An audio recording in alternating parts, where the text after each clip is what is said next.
last for the head, not including the beard, we have our hair joint. So I'm going to also make another curve.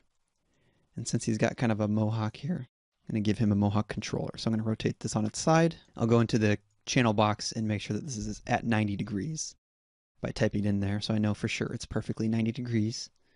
Scale this up a bit, and then we're going to start making this look like a mohawk for him by moving these control vertexes around. And I'll widen this out and flatten it, and then that can be right there. I'm imagining if we ever needed this to animate, it's going to kind of be blowing from the side or maybe rotating a little bit. So that's how we want that controller to look. Now, the pivot point needs to be on the joint, so we'll scrub it onto the joint there. His hair is sort of getting in my way here, so I'm going to hide the model itself and just snap to that bone there. It's much easier to do it that way. So unhide him. Now we have the beard. This is pretty much a little spine, so we're just going to handle that the same way. I'm going to even make the shape of these look very similar to that spine. The way we have the spine set up. Scrunch this down, scooch this over, scrunching and scooching, and then I'll size it to match the beard. And here I want to rotate it up just so it kind of conforms to that mesh a little better, and then scrub that onto the beard joint. And again with the hair, it seems like it's getting in the way, so I'm just going to hide the mesh again to easily snap it to that joint. Now I'll duplicate, Shift D, and I'll pop that up there, and then I'll just make another one, Shift D, and I'll snap that where it belongs. Now I'm going to unhide the mesh and adjust these so it looks unintrusive but still grabbable by our animator. I'm going to scale it up to reflect the portion of the beard that it's actually controlling.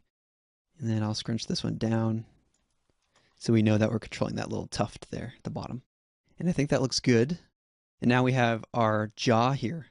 And normally I would make a controller that wraps around his jaw, but since there's so much going on in here, I'm just going to make a controller that sticks out the side. So I'm going to zoom out, make another circle curve, and stretch it out, and then we're going to make kind of a stick of gum shape, a rectangle, that's the word. And so the ends of this will stick out and look quite grabbable by our animator, so they know that they can animate the jaw that way. So I'll tilt it kind of the way the jaw is being tilted. I'll stretch that out. Looks pretty good. I actually kind of want these rounded. Maybe rounded is a better choice. It's up to you. Make your best judgment calls. Depends on different characters as well, and the purpose of the curve itself. So I think that looks fine for that. And now that we've made those extra controllers, let's go into the outliner and name these. So I'm going to make this one the neck con, because that is in fact the neck con. And then we have next the head con. And then we have our hair con. Now we start the beard one, so beard 3 con, because we're moving up from the bottom. Beard 2 con. Beard 1 con. And then we have our jaw con. And I'm naming those beard ones with the numbers I did because if you look at our joint, we have beard 3 joint, and we want those to correspond. So we have beard 3 con matches beard 3 joint. And that does it for our basic controllers. Next, we're going to want to do some special ones to control the elbows and the knees, as well as the eyeballs. But those come into play more when we're adding constraints to our setup, so I want to save those for then. We have a good understanding of controllers and how they're used to animate our skeleton.